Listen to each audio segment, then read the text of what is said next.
Welcome back to the Immersive English Podcast, Episode 6.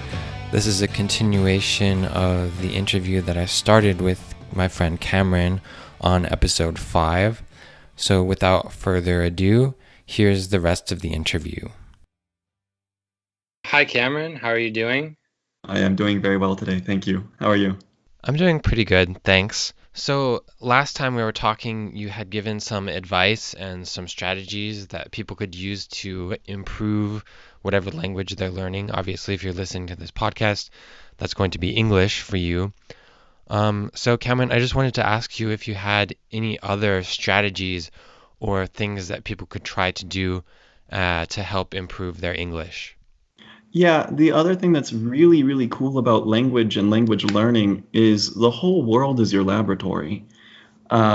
Because almost everything that you can find, unless you're trying to learn Klingon, I've heard that they've got a little bit of shortcomings, but almost everything that you can find with a natural language, um, there's some other way that other people have figured out to describe it. You can do the thing. I did it once where you take sticky notes of everything that is around you and you put the foreign language word on the sticky note. If you're dealing with a language that has articles in it that have gender, for example, you can put a blue sticky note and then Yeah, just for my listeners, if maybe they're not familiar with the word sticky note, but it's like oh, it comes in like a little yellow block of paper, and you can take off a little piece of paper and you can stick it anywhere, like on a wall or on a table.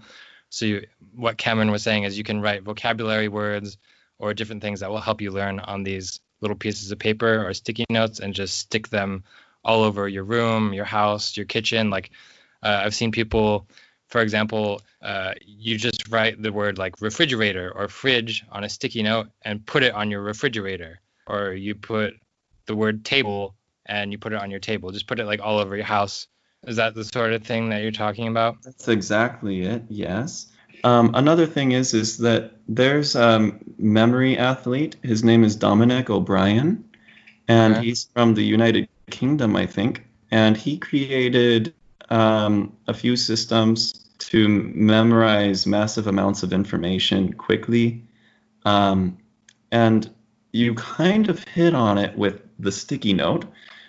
So you what you're doing with the sticky note is you're taking your reality and you're covering it in all of these words. But what you can also do instead is in your mind visualize your reality. And then you can associate the sound of the word, for example, with the word's meaning. Um, Yeah. this is called the method of loci. Okay. Loci is spelled Loci, and Dominic O'Brien has has written stuff that goes way more in depth about this topic, especially with language learning. So if you or your listeners wanted to look that up, he'll be able to explain it way better than I can. But Yeah, also, that sounds interesting. I'll make sure to get the link on my website to that. That sounds really cool. I guess I just have one more question. For you, how important is it, if you're learning a language, how important is it to go and visit a country where that language is spoken? it's I consider it highly important. It doesn't have to be a political boundary like a country, but a community where the language is commonly spoken is extremely helpful. So with Spanish, for example, um, in Arizona there was a large Hispanic population, mostly from Mexico, and I was very lucky to be able to go and I volunteered. That was the other thing. I was very tenacious about these languages. So or about learning these languages, I should say. I went and I used to, as a volunteer, teach English in Guadalupe, Arizona. And I think a big part of it is because of, I think there are a lot of reasons why there were issues. People that I knew in my regular friend circles, they were like, "Oh, I can't believe you're going to go there. That place is dangerous. It's not safe, and you're going to try to teach English over there. Like, I'm worried about you. You need to be careful." When I got there, I had no problems. Like, the town was poor, that was clear, but no one ever approached me in a threatening manner. No one was ever mean or rude to me. Actually, it was quite the opposite. Everyone was extremely kind to me. Um, so in this case, though, it was very useful because I met a lot of people that only spoke Spanish. So I got to improve on that, and that was without leaving the country. To illustrate a little bit more, the kind of work that I did do to pick these things up, when I first started to learn Spanish as a teenager, I'd begun to forget German. Language is very much a use it or lose it kind of a thing for me, at least. And as I was forgetting German, I was kind of shocked and worried, and I was like, I am not going to lose this. And I, in the United States, a lot of the states you can drive starting at 16 years old. So I went and I used my car, and I found two German restaurants, oddly enough, right next to each other. I walked into the first one with the name that I knew, and I asked, "Hey, could I work here? Because I'm trying to work on my German." And they laughed at me. They were really rude. So I went to the restaurant that was right next door, and they were not rude to me, but they simply told me, "No, we don't need anybody right now. Check back later." I think it took about 2 or 3 months, but I checked back at the place um, every month at least once. And finally, the manager said, "Hey, actually, we do have a spot where you could work if you're willing to work in the kitchen. You're too young, you can't serve alcohol. So go on ahead. If you want, you can work there, but you can't be a server." And I was disappointed because I'm a people person. I like to work with the people and all of that. But and I also thought, oh well, how am I going to find Germans to talk to if I'm working in the kitchen? But oh, and I hate doing dishes, so I was going to be a dishwasher. Anyway, despite this, and the guy also said that he would pay $5 an hour. To make that clear, that was a lot below minimum wage. And on top of that, the job was 20 minutes away from where I lived by car.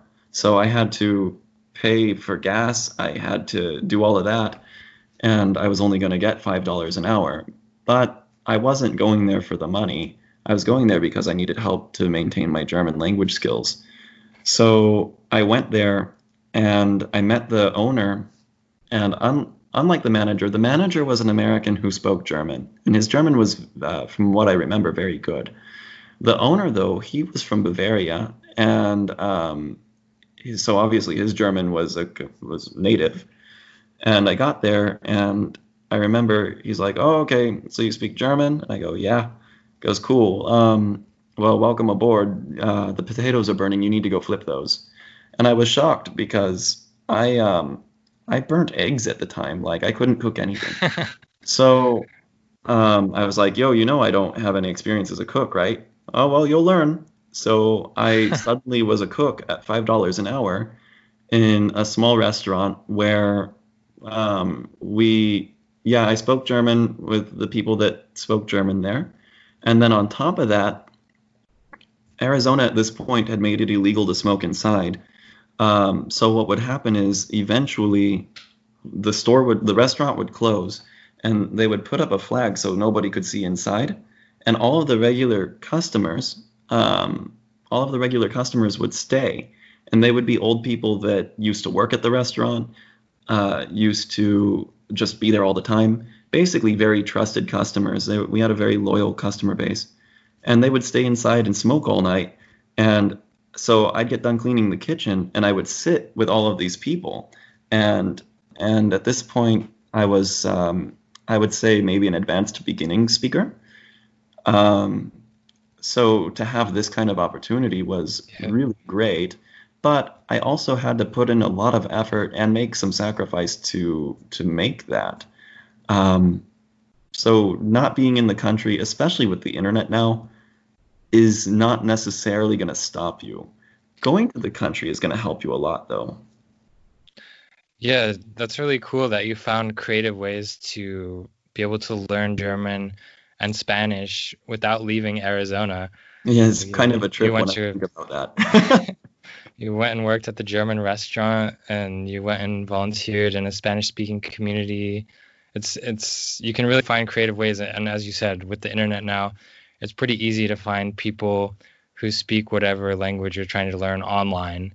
Yeah. Um, and one of the other things that I was thinking as you were telling that story was not only do you have to put effort into it, you have to do the work. Because as you were saying, like when we went to school together, you were kind of jealous of me because you thought I was more hardworking. But I would argue that you're really hardworking. It's just you kind of do it your own way. Like you find creative ways to learn. And I think that that makes a lot of sense. That's what you have to do. You have to find what makes you motivated, because unless you're motivated, you're just not going to learn. You're not going to learn if it's boring to you. Right. For me, the classroom setting was not the ideal place to learn a language.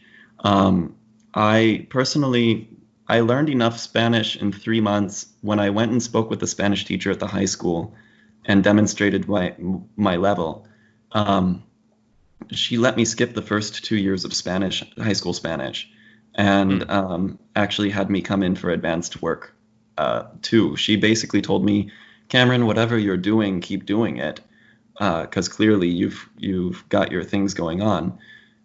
So much of the Spanish in the beginning with school, I didn't learn it there. German also, basically, like, that's part of where immersion was so helpful. But essentially, the school, the classroom, it's a tool. But at the end of the day, what really matters is, are you able to communicate? Are you able to Hmm. understand? Are you able to make the connections? Just remember that regardless of the judgment and everything else coming from a classroom, um, it's just a tool. And if that tool is not the right tool, you find what works for you. Oh, Yeah. another tip I would say, it doesn't hurt if you find some other inspiration, for example, like a girlfriend or a boyfriend that speaks the language that you want to learn. That's extremely helpful. Yeah, exactly. Find the tool that works for you. Everybody has a different learning style. So maybe some people are going to be really good in the classroom. Maybe some people, they'd be better off finding a boyfriend or girlfriend that speaks the language, or working in a restaurant, listening to music. But I think the key is find what motivates you and find what works for you. And not only finding what works for you, but also not being afraid to get out of your comfort zone and try different things. Because maybe there's something out there, like a tool that could really help you learn English or whatever language you're trying to learn, but you just haven't discovered it yet. Well, I guess we should wrap up the interview, but thanks a lot for taking the time to give us this advice on learning languages. I think it was very useful. I hope it was useful for the listeners. I know some of the things I'll have to employ in my own life, and maybe you can come on the podcast again sometime. I'd be happy to, and it was really a pleasure. If you guys end up with any more questions, I'm happy to come back and answer them too. Thanks a lot. You're welcome. Thank you. I hope you enjoyed that interview with Cameron. If you do want to get in contact with him, if you have any questions for him, just get in touch with me on my homepage, immersiveexperiences.com, or on my Instagram at immersiveexperiences. You can send me a direct message, and I can give you Cameron's contact information. And just one last thing, I'm sorry for the audio quality on that interview. It was not perfect. Hopefully you were able to understand at least 80% of the interview anyways. It was my first time trying to do an interview, so hopefully the next time I do one, the audio quality will be better. Anyways, as always, thanks for listening, and I'll talk to you next time.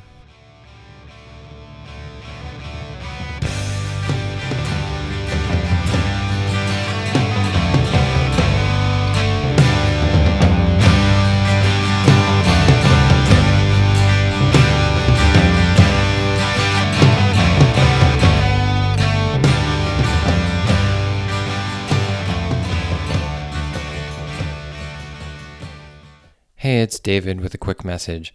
Over at immersiveexperiences.com, you can check out our e-learning program. So I give one-on-one lessons that are catered specifically to your level of English, and they're also designed to meet your specific objectives. And it's a really great way to improve your English. We're offering a free trial lesson right now, so don't forget to go and check that out, immersiveexperiences.com. And also, if you can't afford that right now, or if you're just not interested, that's cool. I totally understand. You can also help us out by subscribing to the podcast, either on YouTube or on Apple Podcasts, also known as iTunes. Go ahead and subscribe to us. If you are an iTunes user, go ahead and give us a rating and review on iTunes. That would help us out a lot. Also, another thing that you can do is recommend this podcast to a friend. Oh, and before I forget to, I'm also on Instagram now, so that's at Immersive Experiences on Instagram. And the last thing is the intro and outro music is by the Young Pioneers. It's a song called Citizen Soldier. So go ahead and check out the Young Pioneers' latest release on Tiger Force Ultra Records. It's really good. Okay, now to the listening comprehension questions. Listening comprehension questions for episode 6. Question 1. What's a sticky note? We talked quite a bit about sticky notes. What is a sticky note? Question 2. Where did Cameron learn Spanish? Where did Cameron learn Spanish? Question 3. Why did he want to work in a German restaurant? What was his motivation for working in a German restaurant? And question 4, last question. What did Cameron do in the German restaurant and how much money did he make? So what was his specific job in the restaurant and how much was he paid? The answers to these questions can be found on my website, immersiveexperiences.com.